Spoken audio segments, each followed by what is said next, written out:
Hello and welcome to Razor's Edge, Cutting Through the Crap. I'm your host, Barbara Razor. Let's begin. This sequence is about finding truth. I will be introducing new concepts to you, the viewer, that you may want to try for yourself. Here we go.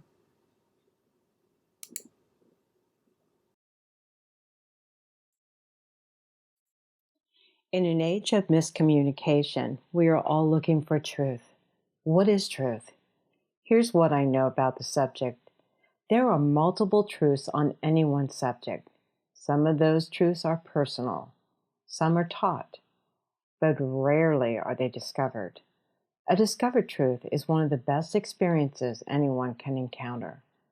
A discovered truth hits you hard, wakes up a part of self, and more often than not, surprises you. How do you get to that level of truth? Most articles take you through all the how we got there before they tell you how to do it. I'm going to reveal how now. After the instructions, please continue the journey, for it is full of gems that will help anchor this new information. Create an anchor point of focus in the middle of your brain, a little less than halfway down. Do this and make sure you're not connected to either hemisphere, right or left, but you are in the middle, in the part of the brain called the corpus callosum. This fibrous material creates a connection between the two hemispheres and allows communication between the two. Next, make sure you are at the halfway point, front to back. Lastly, connect a thread from the heart to this anchor point. This will allow the heart connection into the mind. When you do, you get a sense of purpose and truth, but only if you know how to recognize it. Some will be able to create and experience the above and run with it. Others will not get a thing from it because they are so entrenched into their logical mind or emotional mind. When you can achieve this way of being, you will understand what makes you question everything you thought you knew or was taught. The key is the heart. The heart speaks and shows and reveals truth. Yes, I know what you're thinking, and that is, isn't the heart about love? Love is first and foremost truth. And when truth is confronted, it opens your heart wide, creates a pause that makes your mind stop providing history. When you allow the heart to do this, your life changes. This is what happened to me. I started to listen to my heart in a whole new way. I allowed it to create the pause and questioning that leads to experiencing what I was engaged in without adding my 2 cents worth that would have made it familiar, but not the truth of the experience. This is what listening through the heart does for you. It expands your world in wonderful ways instead of historical sameness. Let's do some history so as to understand how to experience what I now have on a daily basis and what you can co-create. From an early age, we are taught to conceal our truths in lieu of getting it right. Think, know what the world already knows, spew out that knowledge, and get the rewards for getting it right. Few of us are taught to think, which is also questioning. We are not inspired to be outside of the box. We are told to stay in the box. This is very limiting, but needed as a base. I was once told that you need to understand what you want to change in the framework it presently resides. Then and only then you will know what to change to make it better, or why to scrap it because it needs to come from a whole different approach. Dreaming of something better because your gut tells you it can change is really a sad approach to not listening to your heart. The next aspect that gets in the way is how one shows up. Again, the logical brain is rewarded while the dreamer, visionary, is underutilized.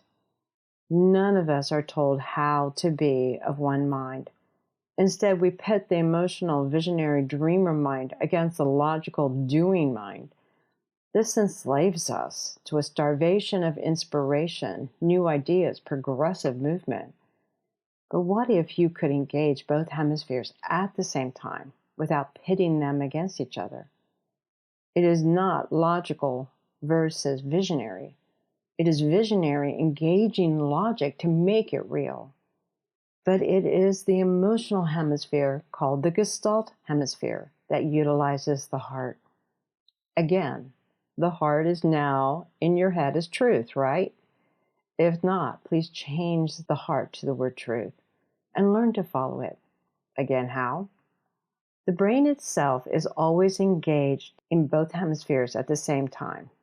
Rarely do we listen equally to both hemispheres. Instead, we park our awareness in one hemisphere and pay attention to only half of the information, to what that hemisphere is providing. The logical mind is the doing mind and is encouraged and engaged by the ego to get it right. It is often self-sacrificing for reward. The likes, etc., are the rewards. And every time you allow that to feed the logical mind, the ego gets stronger. It says, I know how to do this, but I'm going to keep you stuck. I'm going to keep you doing the same thing. The Gestalt mind is the emotional part of self. It wants you to know your heart, your truth. But it talks in a totally different way than the logical mind. The Gestalt mind gets its information from the world around you, outside of you, through you, synthesized by you. It uses all the billions of sensors that you have in your body and streams it into your brain to be processed. This amount of information is staggering, so it is not going to take apart data point by data point. Instead, it's going to summarize into a metaphor, an impression, a simile that embraces the whole picture idea and gives the logical mind the opportunity to put it into steps and to execute.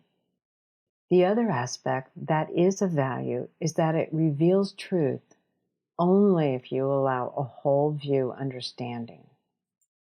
When you allow this configuration to be the one you follow, your world changes.